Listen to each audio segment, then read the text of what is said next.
오늘 인간의 죄와 하나님의 은혜라는 주제로 말씀을 전하겠습니다. 자, 리브가가 남편을 속여가지고 자기의 뜻을 이뤘죠. 자기가 사랑하는 아들 야곱이 이삭으로부터 축복을 받도록 하는 데 성공했습니다. 제가 편애라는 주제로는 설교를 안 했지만은 이 집의 제일 심각한 문제가 편애예요. 엄마는 야곱을 사랑하고 아버지는 이삭을 사랑하고, 이제 가정마다 자녀들이 많으면은 편애할까요, 안 할까요? 엄마 아버지가 말씀하시기를 10손가락 깨밀어서 안 아픈 손가락 없다, 그런 말씀을 많이 하셨습니다. 그 말은 틀린 말은 아니죠. 깨밀면 다 10손가락이 아픈데, 그러나 그럼에도 불구하고 편애가 있습니다. 약간씩은. 부모님의 마음에 드는 사람은 더 사랑하겠죠, 부모님의 마음속에. 그래서 편애 때문에 상처받고 자란 아이들이 상당히 많아요. 우리 또래 아마 여기 오신 분들도 아마 그런 경험을 하셨을 거예요. 어쨌든 이 리브가는 하나님의 뜻이라고 하는 명분 하에 자기가 더 사랑했던 아들 야곱에게 축복 기도를 받게 하는데 성공을 했습니다. 모든 일이 자기 뜻대로, 야, 이제 내가 생각한 대로 잘 되는구나, 그렇게 생각을 했겠죠. 그러나 이 리브가의 거짓과 인간의 장꾀가 오늘 본문에 나오는 것처럼 리브가 자신의 가정을 쑥대밭으로 만들어 버립니다. 사랑하는 아들 야곱은 어떻게 됐어요? 야곱이 잘 됐습니까? 여러분, 우리 자식을 사랑하는데 자식을 잘 사랑해야 돼요. 하나님의 뜻 가운데서. 이 아들 야곱을 어떻게 만들었어요? 자기가 사랑하는 아들. 아버지 속였죠. 형 속였죠. 자기의 목적을 이렇게 하나님의 이름을 망령되이 일컫게 하는 죄를 짓게 만들었습니다. 누가 그렇게 만들었어요? 자기를 제일 사랑하는 엄마가 그렇게 만들었어요. 자기를 다 죄 짓게 만들었습니다. 그 결과 야곱은 이제 오늘 본문에 나오는 것처럼 가정에서 함께 살 수가 없어가지고 가정을 떠날 수밖에 없었어요. 그러면 리브가의 장남 에서는 어떻게 됐어요? 또 에서는 평생 동안 지울 수 없는 상처와 증오심을 가지고 그렇게 살게 만들었습니다. 자기 큰아들인데 인생을 망쳐놓은 거예요.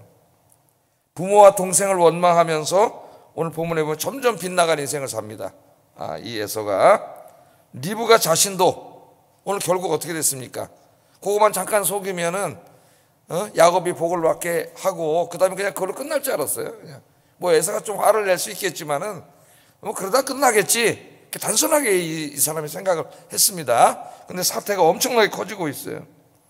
리브가 자신은 두 아들을 동시에 잃는 아픔을 간직한 채 평생을 살아야 됐고, 오늘 이제 야곱은 이별을 하는데 몇 달 있으면 볼 줄 알았는데 말이죠, 20년 동안 이제 보지 못하고 결국 이 마지막입니다. 야곱을 보지 못하고 죽습니다, 리브가가. 또 에서 큰아들은 평생 자기가 살기 싫게 만들었다 그러잖아요. 에서가 이방 여자 데려와서 죄 짓고 하나님 떠나서 망령되이 살고 이런 걸 보면서 가슴을 앓으면서 평생을 살아야 된 거죠. 그러니까 하나님의 뜻을 어기고 손쉬운 방법, 어떻게 보면 인간이 바라볼 때는 야, 이렇게 하면 되겠다 하는 그런 잔꾀죠, 잔꾀. 그렇게 가정의 문제를 해결했다가 가정이 다 깨지고 말았습니다. 엉망진창이 됐어요. 저는 우리가 이 말씀을 보면서 오늘 우리 삶과 가정의 문제를 해결하는 데 중요한 교훈을 얻고자 합니다. 왜냐하면 이것은 우리 일상에서 가정의 문제의 형태는 다르겠지만 많은 문제들을 해결하는 데 있어서 굉장히 중요한 하나님의 교훈과 지혜를 줘요, 이 말씀이. 자, 보겠습니다. 자, 리브가는 이제 거짓말을 해가지고 남편 속이고 자기 큰아들 다 그렇게 만들어 놓고 이제 축복 기도를 받게 했습니다. 그리고 이제 안도하고 있을 때에 깜짝 놀라운 소식을 듣게 됩니다. 전혀 예상하지 못했던 그런 소식을 듣게 돼요. 그게 뭐냐면은 자기 큰아들이 작은 아들을 죽이려고 그러는 거예요. 41절 한번 읽어보겠습니다. 시작.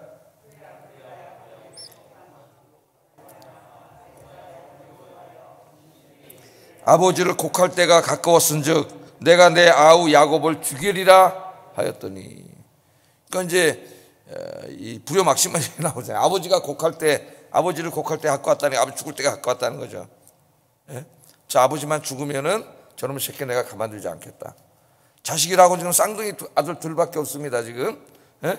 저 아버지만 죽으면은 그 아버지고 엄마는 살아있잖아요. 엄마 안중에도 없어요. 왜? 엄마 자기 속였잖아요. 그러니까 어떻게 하는 거예요? 저 새끼 내가 죽여버리겠다. 이렇게 누군가에게 이야기를 했는지 자기 신복에게 이거를 오늘 말씀해 보면은 리브가가 듣게 됩니다. 그러니까 어느 정도는 화날 것은 예상했지만은 그건 예상했겠죠. 그러나 이 정도로 분노할 줄은 예상하지 못한 것 같아요. 그 정도 예상했다면은 그렇게 못했을 텐데 이게 뭐 너무 화가 나서 자기 동생을 죽이려는 거예요. 기가 막힌 일이죠. 쌍둥이 형제인데 형이 동생을 죽이려는 거예요. 이게 누가 이렇게 만들어 놓은 거예요? 엄마가 이렇게 만들어 놓은 거예요. 엄마가. 자, 이제 가정이 큰일 났습니다. 리브가가 들을 때. 그러나 어떻게 보면은 지금 이것이 하나님이 리브가의 잘못을 깨닫게 하시는 하나님의 음성일 수 있어요. 형이 지금 자기 큰아들이 작은아들을 죽이려고 그러는데 그때 리브가가 깨달았으면 얼마나 좋았을까 그런 생각이 있습니다. 깨달았으면 어떻게 보면 하나님 깨닫게 하시려고 이런 심각한 문제가 벌어지게 했을 텐데 그러나 이 리브가는 깨닫지 못합니다. 하나님의 방식으로 이때 또 하려고 하지 않고 또 인간의 장기를 부리기 시작해요. 리브가가. 그러니까 인간이 참 깨닫지 못하는 존재다 그런 생각이 들어요. 여러분들은 그래도 예배만 열심히 참석하시면 일주일에 몇 번을 예배를 참석하셔서 말씀을 듣고 또 성경도 읽고 그렇게 할 수 있죠 우리가. 근데 하나님의 말씀을 듣고 집에서 성경을 읽으면서 중요한 건 뭐냐면은 이 말씀을 하나님이 나에게 하시는 말씀이라고 하는 걸 깨닫게 하는 게 참 중요하죠. 깨닫게 하는 게. 그 깨닫는 것은 정말 이성으로 깨달아서 내 가슴으로 확 내려오는 거예요. 말씀이. 사실은 그때 변화가 생깁니다. 하나님의 은혜가 강하게 느껴지고 변화가 생겨요. 깨닫지 못하면 이 머리에서 끝나면 변화가 없어요. 깨달은 것이 가슴으로 내려와서 내 가슴을 뜨겁게 해야 돼요. 어제도 제가 이렇게 책을 하나 읽다가 큰 은혜를 받았습니다. 지난번에 말씀드렸던 이효령 선생 제자가 이효령 선생을 인터뷰하면서 이제 조금씩 죽어가고 있는데 그 글을 쓴 그런 내용인데 거기 이효령 선생이 그런 얘기를 하더라고요. 자기가 하나님 믿게 된 이야기 하면서 그런 얘기를 해요. 제가 그에게 눈물이 나더라고요. 자기가 이제 이남일녀가 있더라고요. 이분이 이남일녀를 두셨는데 이제 큰 따님이 돌아가셨죠. 큰 따님이 이제 여사 목사님 하시다 돌아가셨는데 큰 딸이 미국에 가서 이제 법대 다니다가 우수한 성적으로 졸업을 하고 또 사법시험을 봐서 붙어서 미국에서 검사를 하고 굉장히 엘리트였는데 어느 날 병을 얻게 되고 이제 그런 가운데 하나님을 만나고 이분이 목사님이 됐다가 암으로 이제 먼저 죽었어요. 이미나 목사님이라고 계신데 근데 이제 딸이 4살이 됐을 때 4살이 됐고 그 다음에 또 아이를 하나 낳아가지고 그 갓난 애기는 이제 자기 부인이 보고 있고 자기가 4살짜리 아이를 보고 있었는데 가족이 아마 대천인 거지로 잠깐 휴가를 갔었대요. 근데 거기 갔는데 이제 자기 부인은 아기를 보고 있고 그 4살 먹은 딸이 잠이 들었길래 거기 나가서 청년들하고 이제 문학 얘기를 하고 이제 막 있었는데 문학 얘기라도 이렇게 밖을 내다봤더니 자기 딸 4살 먹은 애가 바닷가 모래사장에 나가서 아빠 그러면서 막 울더라는 거야. 울고 있더라는 거야 애가. 그러니까 자기가 나가서 이야기하는데 이제 아빠가 어디 간 줄 알고 애가 깜짝 놀랐고 아버지가 안 보이니까 바깥에 나가서 어린 게 막 아빠 하고 우는 거예요. 그 얘기를 하면서 그 애가 자라서 이제 미국 가서 이렇게 검사가 되고 그랬는데 가정이 이제 여러분 잘 알지만 가정이 김한길 저분하고 그랬잖아요. 그러나 부부였는데 가정이 어려워져서 이제 그렇게 있을 때 너무 힘드니까 미국에서 내 딸이 아버지 하고 울 때 자기는 한국에 있었고 잘 몰랐다는 거죠. 알리지 않아가지고. 근데 그 아버지 하고 4살 때 울던 그 딸이 어른이 돼서 울 때 이분이 그런 말이에요. 내 대신 내 역할을 해준 분이 계셨다고. 미국의 내 딸에게. 그분이 하나님이셔. 그 말은 그분이 하나님이세요. 자기 제자한테 그분이 하나님이셔. 그래서 내가 하나님을 믿기로 했어 그러더라고. 자기 가정이 깨져서 그렇게 아플 때도 전화 한 통 해서 알려주지 않던 그 딸인데 그 딸이 전화를 해서 아빠 예수 믿어야 돼 그렇게 얘기할 때에 그래서 자기 예수님을 믿게 됐다고 그런 얘기를 하더라고요. 근데 그때 그 자기 딸이 아버지하고 미국에서 올 때 자기 대신 아빠가 되어주셨던 그분이 하나님이야. 근데 그 눈물이 확 나더라고요. 은혜를 받는 거예요. 머리로 이해한 게 아니라 가슴으로 확 온 거죠. 물론 뭐 이성으로 이해되어 오겠지만 가슴으로 뜨겁게 눈물이 나더라고. 아 나에게 아빠가 되어주셨지 하나님이. 그래서 생각이 들더라고요. 그냥 우리 집사람하고 그 얘기를 나누는데 말을 해주려는데 눈물이 나와. 내가 왜 얘기를 하냐면은 이게 이제 깨달음이에요. 깨달음. 그냥 늘 이렇게 듣고 뭐 흘리고 이러다가 어느 날 그 말씀이 확 가슴으로 올 때에 그 말씀이 나를 변화시키는 거예요. 내 삶에 용기를 주고. 여러분, 하나님 말씀을 대할 때 늘 그렇게 대하시기를 주의 이름으로 축복합니다. 기도해야 돼. 늘 말씀이 나에게 확 가슴으로 오도록. 그러나 리브가는 그런 모습이 보이지 않아요. 또 인간적인 방법을 강구합니다. 회개했으면 얼마나 좋았을까. 42절 45절 한번 읽어보겠습니다. 시작.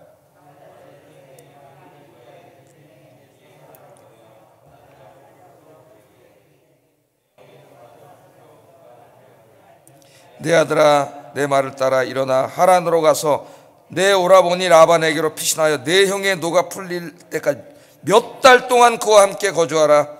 내 형의 분노가 풀려 내가 자기에게 행한 것을 잊어버리거든 내가 곧 사람을 보내어 너를 거기서 불러오리라. 어찌 하루에 너희 둘을 다 이룰 수 있겠느냐. 어떻게 보면 굉장히 합리적인 방법인 것 같습니다. 형이 죽이려고 그러니까 얼른 피신시키는 거죠. 근데 이때도 뭐라 그래요? 생각이 몇 달만 가 있으라래요. 몇 달만. 자기 생각이죠. 몇 달만 피해 있으면은 화나다가 누그러지겠지. 내가 사람 보낼 테니까 그때 다시 돌아와라. 그러면 괜찮다. 이렇게 단순하게 생각한 거예요. 그러나 이게 몇 달이 간 게 아니라 20년 동안 죽이려고 합니다. 20년 동안. 그래서 나중에 어떻게 돼요? 400명의 군사를 거느리고 나중에 에서가 20년 만에 야곱이 고향으로 돌아온다는 소식을 듣고 20년을 여기다 쌓아왔던 분노입니다. 400명을 거느리고 죽이러 나가잖아요. 하나님이 막으시지 않았으면 야곱은 죽었어요. 거기서. 하나님의 은혜로 막아주신 거죠. 거기서. 그러니까 그 머릿속으로 잠깐만 피하면 몇 달만 있으면 내 사람 보내서 너 다 불러올게. 그런데 그 몇 달이 20년이 되고 결국 그 20년 안에 리브가는 죽습니다. 그 사랑하는 아들이 마지막에 보지 못해요. 그리고 성경은 리브가의 죽음에 대해서 기록하지 않습니다. 창세기를 읽어보면. 그 시어머니 사라의 죽음도 기록했습니다.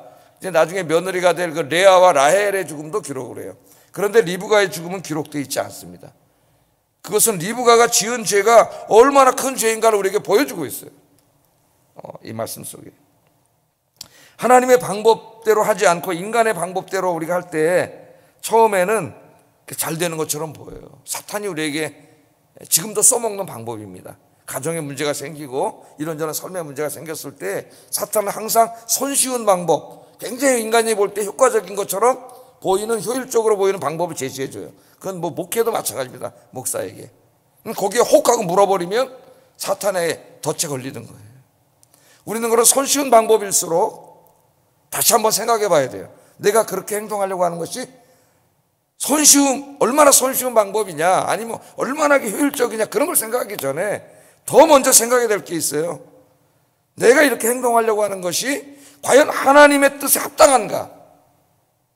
이게 하나님의 말씀에 합당한 방법으로 내가 지금 내 가정의 문제를 해결하려고 하고 인생의 문제, 교회 문제를 해결하려고 하는가? 이게 굉장히 중요합니다.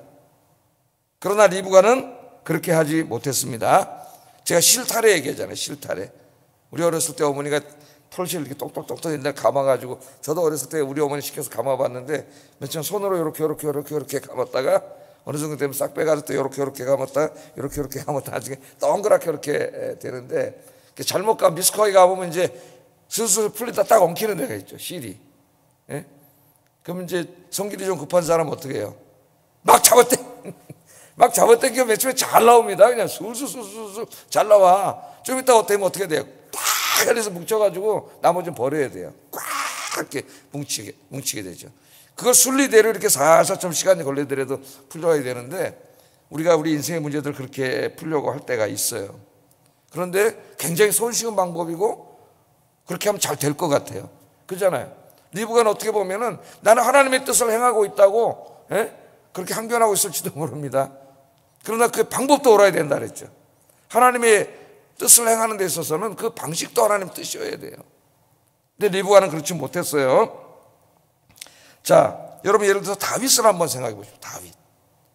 다윗 기름을 부음을 받았죠. 우리 이제 수요일 날 공부하고 있는데, 그런데 이제 사울 왕의 시기를 받아가지고 사울 왕이 죽이려고 합니다. 근데 사울 왕은 누구예요? 사사로이는 자기 장인이에요. 장인. 사울이 자기 딸 미가를 아내로 줬잖아요. 자기 장이니까 아버지나 마찬가지예요. 근데 아버지가 자기 죽이려는 것도 마찬가지지. 장인이 자기를 죽이려고 10년 이상을 쫓아다니고 있습니다. 네? 자기는 사무엘에게 기름 부음을 받았어요. 언젠간 자기가 왕이 된다는 걸 알고 있어요. 그런데 이제 사무엘서를 읽다 보면은 한 2번 정도 사울왕을 죽이고 자기가 왕이 될 수 있는 굉장히 손쉬운 방법에 직면하게 되죠. 우리가 잘 알지 않습니까? 하나는 엔게디 굴에 있을 때, 하나는 식광야에 있을 때 2번 기회가 오지 않습니까? 한 번은 식광야에서 그가 진을 치고 있는데 사울을 지키는 병사들이 다 자고 있어. 그래서 가서 그냥 물병만 가지고 왔죠. 한 번은 동굴에 숨어 있는데 사울이 그 동굴 안으로 들어왔어요. 뒤를 보려고. 그냥 손쉽게 죽일 수 있는데 옷자락만 베서 왔잖아요. 그때 그 사울의 부하들이 뭐라 그럽니까? 예를 들어서 한번 여러분 엔게디 동굴을 한번 생각해 보세요. 혼자 들어와서 이제 급하니까 들어온 거예요. 그래서 거기 이제 그 볼일을 보려고 그러는데 뒤에 지금 다윗과 400명의 군인들이 숨어 있는지도 모르고 들어온 거죠. 그 부하들이 뭐라 그래요? 죽여버립시다. 절로 회개입니다. 그러면서 뭐냐면 하나님이 주신 기회라래요. 하나님이 주신 기회. 왜? 이보다 더 좋은 기회가 어디 있습니까? 지금 당신을 죽이려고 저렇게 군대 몰고 쫓아다니는데 지금 그냥 확 죽여버리면 당신이 왕이 되지 않습니까? 한번 여러분이 그렇게 그 상황이 있다면 생각해 보세요. 굉장히 그럴듯해 보이고 굉장히 손쉬운 방법이고 자기는 이미 왕으로 기름 부음을 받았습니다. 하나님의 뜻이 자기가 왕이 되는 거예요. 다윗은 그걸 알고 있어요. 그런데 지금 너무나 쉽게 여기 지금 자기를 죽이려고 하는 저자가 여기 있습니다. 요거 그냥 탁 죽여버리면은 자기가 왕이 돼. 더 이상 도망다니지 않아도 돼요. 자기가 왕이 되고 부하들이 죽이자 그럽니다. 하나님이 주신 기회라 그럽니다. 하나님의 이름이 들먹거려져요. 그때 다윗이 생각한 거죠. 자기가 왕이 되는 건 알았어요. 저 사람이 죽어야 왕이 되죠. 자기는 그건 맞는데 그러나 과연 내가 하나님이 기름 부음을 직접 기름 부으셨잖아요. 저 사람은 하나님이 직접 기름을 부은 저 사람을 사울왕을 내가 죽이는 것이 그것이 과연 나는 왕이 되겠지만은 하나님의 뜻에 합당한가 그걸 생각한 거예요. 다윗이 아무리 목적이 선하더라도 그거는 하나님이 원하시는 방법이 아니에요. 살인이에요. 그것도 존속살인이 돼요. 만약에 다윗이 죽였다면 다윗은 왕이 되기 어려웠을 겁니다. 왜냐하면 자기 부모를 죽인 놈을 누가 왕으로 삼겠어요? 백성들이. 사탄은 순간은 탁 기가 막힌 기회라고 생각하게 하지만 그 뒤는 생각 안 하게 해요. 왜? 사탄의 목적은 우리를 잘되게 하는 게 아니에요. 꿀을 줘가지고 꿀을 먹게 하는데 꿀 속엔 독이 있어요. 그걸 덥석 물어서 우리를 죽이려고 하는 게 목적이에요. 그래서 다윗이 얘기하잖아요. 하나님이 기름 부으신 자를 우리가 죽일 수 없다. 내가 왕이 되겠지만은 언젠가는 하나님이 저 사람은 심판하실 것이다. 그래서 살려둔. 그래서 나중에는 이제 어떻게 돼요? 하나님 그걸 기뻐하시죠. 사울은 결국 전쟁에 나가서 자살하고 다윗이 왕이 됩니다. 하나님의 뜻은 그렇게 이루어지는 거예요. 지금 리브가 그렇게 했으면 얼마나 좋았을까요? 하나님의 방식으로 인간의 방법으로 그것을 행하려고 하다가 온 가족이 엉망진창이 됐다. 이거 우리에게 큰 교훈을 줍니다. 나중에 다윗이요 시편 18편에 이 모든 것들을 되돌아보면서 이런 말씀을 고백을 합니다. 한번 읽어보겠습니다. 시작.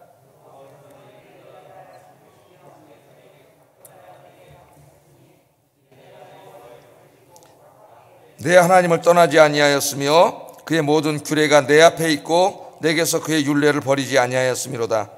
또한 나는 그의 앞에 완전하며 나의 죄악에서 스스로 자신을 지켰나니 그러므로 여호와께서 내 의를 따라 갚으시되 그의 목전에서 내 손이 깨끗한 만큼 내게 갚으셨도다. 아멘. 여기 말씀을 잘 들어야 돼요. 여호와께서 내 의를 따라 상 주시며 상을 주시는데 뭘 따라 상을 줬다 그래요? 자기 의를 따라 상을 줬다 그래요. 내 손의 깨끗함을 따라 내게 갚으셨다. 다윗의 이 하나님의 뜻을 행하는 이런 도덕적인 삶과 그가 하나님의 복을 받은 것이 밀접하게 연관되어 있음을 고백하고 있습니다. 마지막 24절에도 그러므로 여호와께서 내 의를 따라 갚으시되 그의 목전에서 내 손이 깨끗한 만큼 내게 갚으셨습니다. 아멘. 이걸 잊으면 안 돼요. 내 삶이 엉망진창이면서 하나님의 복을 구하는 것은 하나님을 만홀히 여기는 거예요. 다윗은 정말 인간이 볼 때는 너무나 초라의 기회인 것 같잖아요. 좀 어떻게 보면 하나님이 주신 기회인 것 같지 않습니까? 그런데 그 행위가 과연 하나님 앞에 오르냐? 이것 생각해야 된다는 거죠. 여러분 이제 뭐 가정을 살다 보면 고부 간의 갈등, 부모 자식 간의 갈등, 부부 간의 갈등, 뭐 가정에 이런저런 문제, 엄청나게 많은 문제들이 우리가 직면하게 되는데, 그 모든 것 가운데서 항상 기도하면서 오늘 다윗처럼 하나님의 뜻을 구하는 여러분 되기를 주의 이름으로 축복합니다. 자, 그 다음에 에서를 한번 또 보세요. 에서를 보면은 이 에서도 이 정도 됐으면 이때 자기의 잘못을 자기가 깨달아야 되는데, 에서도 깨닫지 못하고 어떻게 되겠어요? 모든 걸 남 탓하고 있어요. 야곱의 탓으로 돌리고, 엄마 탓으로 돌리고, 아버지 탓으로 돌리고, 모든 것을 남 탓, 불평, 불만, 원망하고, 내가 이렇게 오늘날 불행해진 것은 다 누구 탓이야? 이런 사람들이 많이 있죠. 병든 사람들이에요. 결국 누가 이 모든 일을 원인입니까? 근본적인 원인은 자기예요. 하나님의 장자권을, 하나님의 복을 팥죽 한 그릇만도 못하게 여기 하찮게 여겨서 하나님은 그를 망령된 자라고 했잖아요. 도덕적으로 나가서 얼마나 그 방탕한 삶을 살았습니까? 이방 여인 둘을 아내로 삼고 또 음행을 행하고, 오늘도 보면 또 어떻게 돼요? 또 큰아버지죠. 이스마엘은 큰아버지 찾아가가지고 또 거기서 또 자손 중에 또 자기 세 번째 부인을 얻고, 이런 행위들을 계속하는 거죠. 이런 일들이 벌어질 때 에서가 무릎 꿇고 회개했으면, 제가 어제 얘기했듯이 에서의 자손을 통해 메시아가 나올 수는 없어요. 왜냐하면 그건 이미 하나님이 야곱을 통해 나오기로 작정한 거기 때문에. 그러나 그것이 아니라면 얼마든지 다른 복을 받을 수 있었는데, 자기 인생을 이렇게 망쳐놓고 결국은 야곱을 죽이려고 한 거예요. 41절 합니다. 이게 41절이 나오면 안 되고 회개했다는 얘기가 나와야 되는데, 41절 다시 한번 읽어보겠습니다. 시작.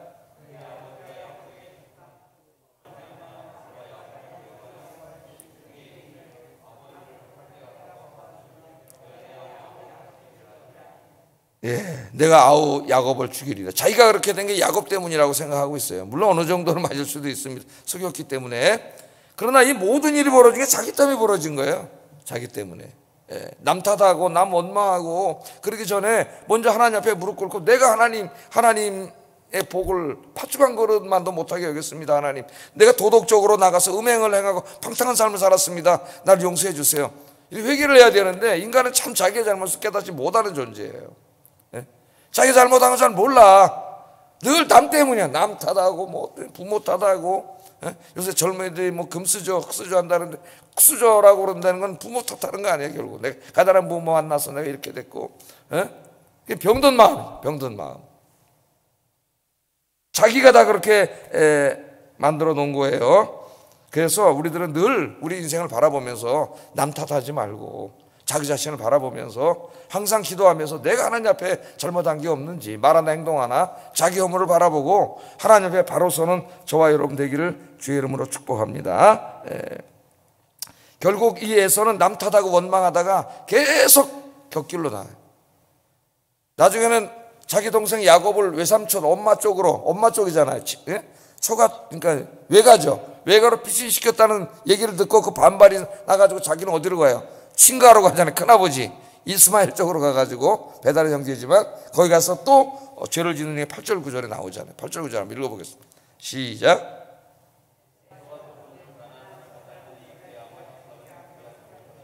이 에서가 이스마엘에게 가서 그 본초들 외에 아브라함의 아들 이스마엘의 딸이요 느바요스의 누인 마할렛을 아내로 맞이하였더라. 계속 하나님 앞에 격길로 가는 이런 안타까운 모습을 보게 됩니다.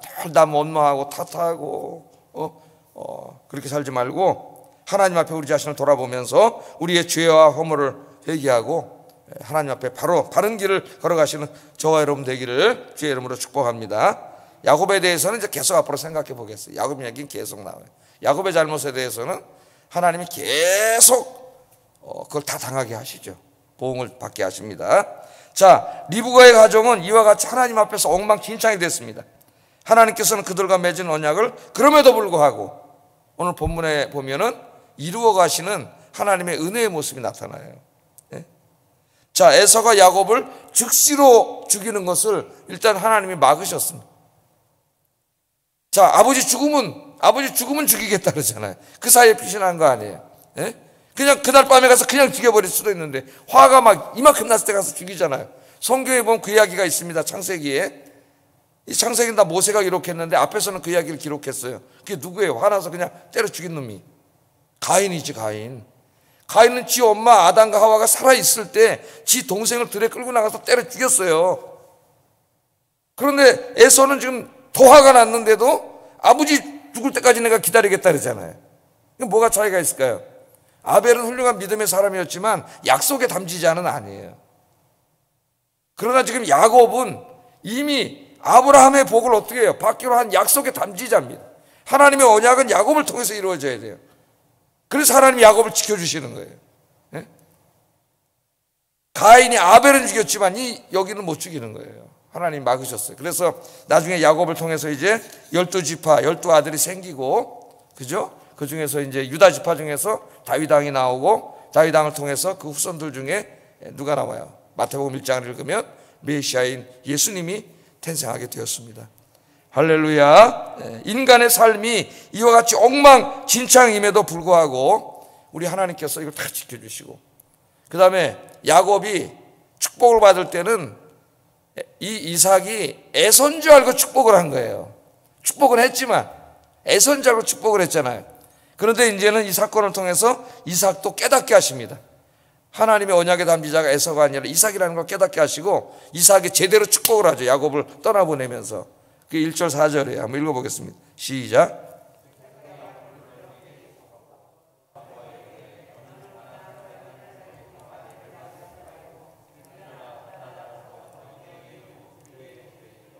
거기서 내 외삼촌 라반의 딸 중에서 아내를 맞이하라. 전능하신 하나님이 내게 복을 주시어 내가 생육하고 번성하게 하여 내가 여러 족속을 이루게 하시고 아브라함에게 허락하신 복을 내게 주시되 너와 함께한 내 자손에게도 주사 주 하나님이 아브라함에게 주신 땅 곧 내가 거류하는 땅을 내가 차지하게 하시기를 원하노라. 아멘. 이때 이제 이삭을 깨닫게 하시고 정식으로 아브라함의 그 언약이 야곱에게 임하도록 야곱인지 이제 뻔히 알면서 야곱에게 축복을 하죠. 하나님 잘못된 것을 다 바로잡아서 결국 하나님의 구속사가 조금도 오차 없이 다 이루어지게 하십니다.